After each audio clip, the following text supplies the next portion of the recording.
Video kali ini untuk pemenuhan tugas mata kuliah Komunikasi Persuasi tentang profil seorang komunikator, program PLS, dan tahapan komunikasinya. Nah, pada tahapan pertama ini akan memaparkan terlebih dahulu tentang profil si komunikatornya.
Nah, yang kedua, tahapan komunikasi persuasi.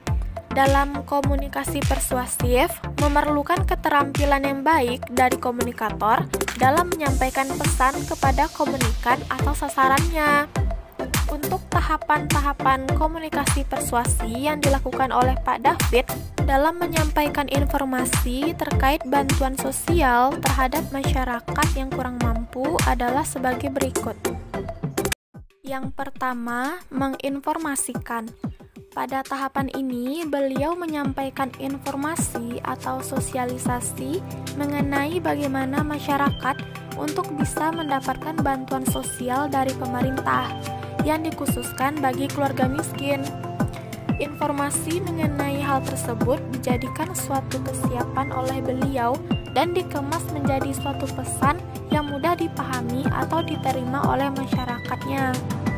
Sehingga di tahap ini beliau memberikan atau menginformasikan dan mensosialisasikan data-data yang sebenarnya tentang bentuk dari program bantuan sosial yang diberikan pemerintah. Yang kedua, menjelaskan. Pada tahapan penjelasan ini, beliau memberikan gambaran mengenai program bantuan sosial ini. Beliau menjelaskan tujuan dari adanya PKH tersebut, yang mana untuk meningkatkan kondisi sosial ekonomi keluarga kurang mampu, meningkatkan taraf pendidikan anak, meningkatkan status kesehatan dan gizi, serta meningkatkan akses dan kualitas pelayanan pendidikan dan kesehatan bagi keluarga yang kurang mampu. Dari berbagai tujuan PKH tersebut, beliau memberikan penjelasan secara rinci pada masyarakat supaya dapat memahami dan mengetahui hal tersebut. Nah, sebagai pendamping sosial PKH, beliau tentu harus terjun langsung ke lapangan dan menemui masyarakat dari program tersebut. Selain itu, beliau juga menjelaskan mengapa beliau mendatangi keluarga atau masyarakat yang kurang mampu tersebut. Tentunya, karena masyarakat itulah yang pantas untuk mendapatkan bantuan sosial ini.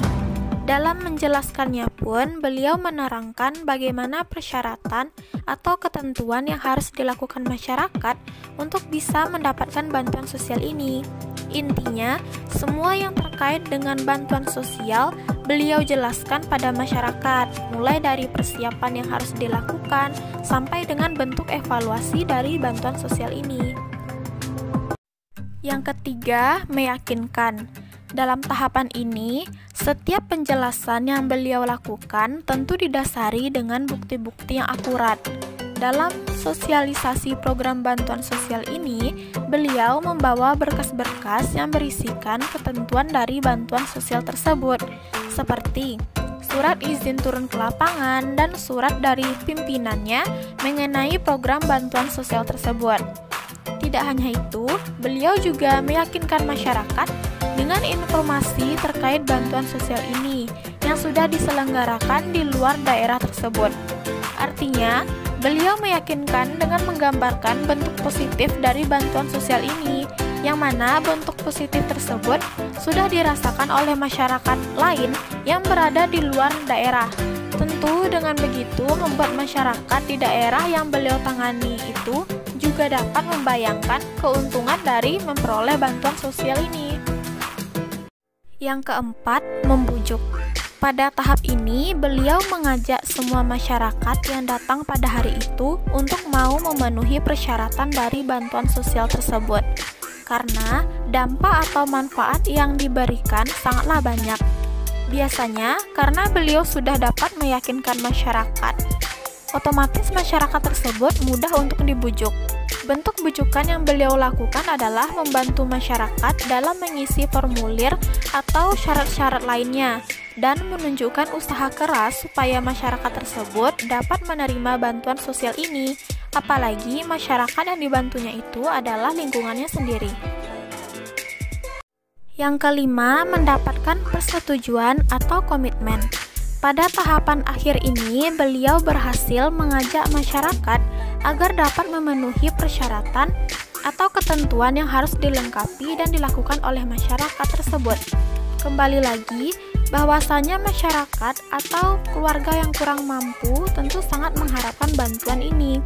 Apalagi dengan pendamping yang bisa meyakini sasaran tersebut untuk mau memperoleh bantuan sosial ini. Dengan hasil yang baik, nantinya beliau akan mengkoordinir kegiatan yang nantinya diperlukan dalam sasaran yang menerima bantuan itu. Tidak hanya kegiatan menginformasikan ataupun menjelaskan saja, beliau nantinya akan selalu memantau perkembangan masyarakat yang menerima bantuan sosial itu. Apakah dapat digunakan dengan baik dan sesuai dengan jalurnya atau sebaliknya. Tentunya, beliau sebagai pendamping program bantuan sosial ini harus bisa mendekatkan dirinya dengan sasarannya tersebut, supaya bantuan sosial ini dapat dinikmati masyarakat sampai masa berlakunya habis atau ada peraturan lain dari pemerintah. Demikian video presentasi dari saya. Terima kasih atas perhatiannya. Kurang dan lebihnya mohon dimaafkan. Saya Putri Pertiwi undur diri. Terima kasih.